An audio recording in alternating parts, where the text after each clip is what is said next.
What is up, guys? It is KikiZilla101 here yet again, back for another paleo review. Today we're going to be taking a look at the 2019 Safari Ltd Prestosuchus. Now this guy was kindly sent over to me by Safari Ltd themselves for the #HowISafari campaign, so I have to give them a huge thank you for sending this out to be reviewed on the channel. Now just before we get into the review of this figure, remember that if you want this Prestosuchus or any other Safari Ltd product, make sure to head over to www.safariltd.com and use the promo code KikiandCoffee1 with a capital K, A, and C and get 20% off your next purchase, or just use the link provided in the description. Now, this Prestosuchus is actually one that I wasn't too sure about at first. I was really kind of put off by the color scheme. I thought that the color scheme was a little too, I guess, cartoony from some of the promo images and whatnot, and some of the videos and pictures that I had seen of it. It just came across as very cartoony to me. And there was also some other things, which we'll get into with the accuracy thing, which actually has been resolved. I gotta say, in hand, this thing looks great. It looks really good. It does not look cartoony at all. It actually looks quite naturalistic, and I'm actually really happy that they went for this more vibrant color scheme that's a little bit more flashy, because it really makes it feel a little bit more dinosaur-like. It's like with the dinosaur upbringing, and these Saurosuchians were a lot more like dinosaurs than they were really like modern crocodilians. They were very terrestrial. They were kind of hunting and living in a lot of the same ways that the carnivorous dinosaurs would have. Really, it's kind of quite fitting that they'd color this one like they color their dinosaurs. Now, one thing I really love about this is that the 2017 Safari Ltd figure range actually introduced me to the idea of white on dinosaurs. I never really considered it very much beforehand, but they just used white so effectively on so many of their models in that year, and I just loved it ever since then. I'm like, wow, the color white really looks good on a lot of dinosaurs, and they use white beautifully on this model as well. So quickly we'll go and touch base with the paint. Most of the colors here on the actual body of this animal is a really dark brown going across the back ridge, and then it kind of fades into this lighter brown along the side of the animal here, and then it goes into a nice white on the underbelly and on the face, and we have these black stripes that just kind of scatter around the body and along the face, and then there's some more blackish color on the top of the head that kind of melds into the dark brown, and we have some very faint black striping along the top of the body as well. The claws are nicely painted, the mouth is very nicely painted with very minimal bleeding, which is really nice. Now the eyes are really quite nicely painted. They did an excellent job with the iris and the pupil on this actual Prestosuchus here. My issue is more of like the actual eyeball. I don't really quite care for the fact that they use the same brown color that's on the actual head and like the body. What would usually be white in the eye is actually just brown. It's the same as the rest of the body, and then the iris is the yellow and the pupil's the black. So that's just a little odd to me. Some animals do have eyes like this, not crocodilians to my knowledge. I don't necessarily think I really care for that choice that much. I don't think it looks bad, but I definitely kind of wish that there was an actual color to the rest of the eye, like a white or something like that. I think that would have looked nice. My bigger issue with the eyes is that Prestosuchus is known for its massive Tyrannosaur-like head. I mean, this thing had a huge head. It was basically the T-Rex of the Saurosuchians. This figure does a really good job at presenting the binocular vision that Prestosuchus would have had, but unfortunately the paint here just doesn't help it. As you can see, it has this derpy eye thing going on here. It's got one eye that's looking a little bit more forward, and then the other eye is looking off backwards, and so when you look at it head on, he just doesn't look focused. That's really unfortunate, and I feel like it kind of really damages the intimidating head-on look that this figure really could have had if that eye had been looking forward. From the sides, it doesn't bother me. It's just when you look at it head-on, which is something I was kind of looking forward to. You can really see how much it looks like a Tyrannosaurus right there. I mean, goodness gracious. The detail on here is outstanding. Let's just get it out of the way. I mean, look at how tiny these scales are right here along the back, and they smoothly transition into these larger scales along the belly here. It's absolutely incredible how they managed to pack this much detail in there.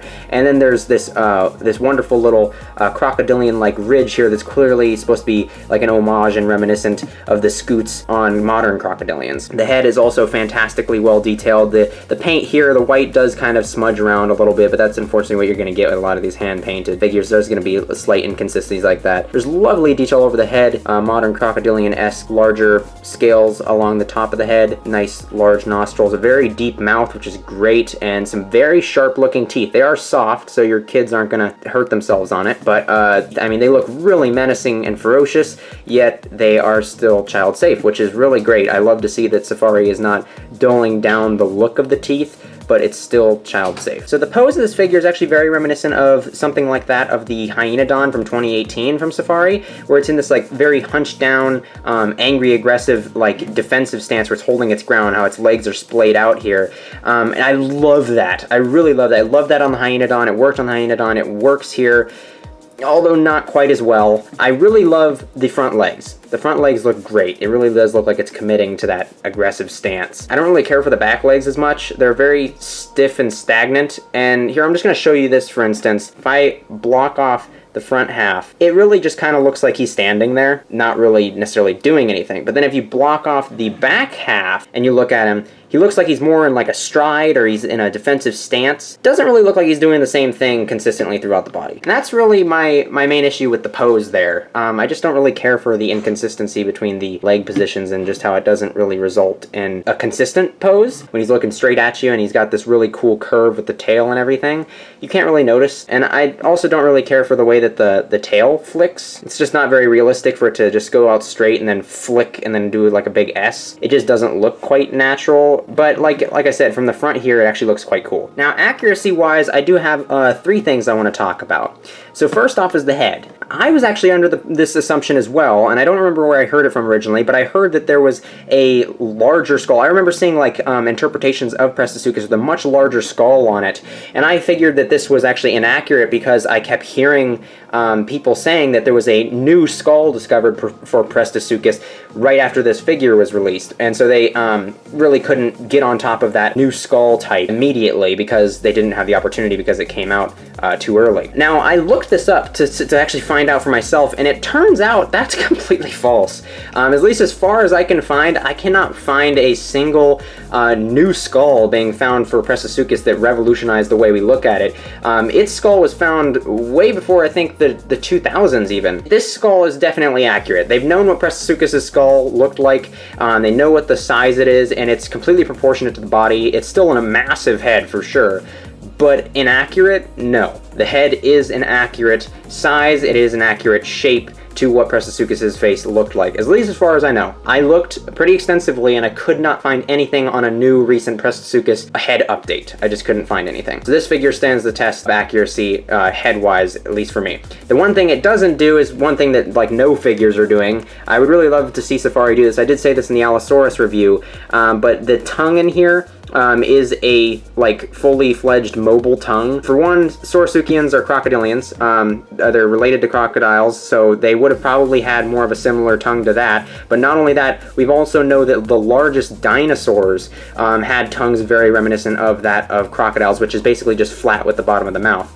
And so it would have been really nice to see something more like that and not this more mammal-like tongue. I'd really love to see if Safari would start adding that into their larger carnivorous dinosaurs and other giant prehistoric reptiles. But it's not anything I'm going to hold against this figure because, yet again, like I said, nobody's doing it, and I hold these figures up to current standards in the figure market. Now, the only accuracy issue that I can really hold against this figure, and this is not even something that's actually, like, confirmed to be this way, I just think it was a poor decision to make creatively. Now, obviously, this figure is trying to replicate the scalation of modern crocodilians. Now, Saurosuchians are a lot older than modern crocodilians. Modern crocodilians wouldn't come onto the scene until after the Cenozoic had started. Even though everybody says that crocodiles lived with the dinosaurs, it's technically not true. They did evolve afterwards. Basing your scalation off of modern crocodilians, I think it's cool. And they definitely did a lot of interesting, different variations that make it look very different with these cool little scales and stuff. It definitely looks a little bit more dinosaurian, but it also looks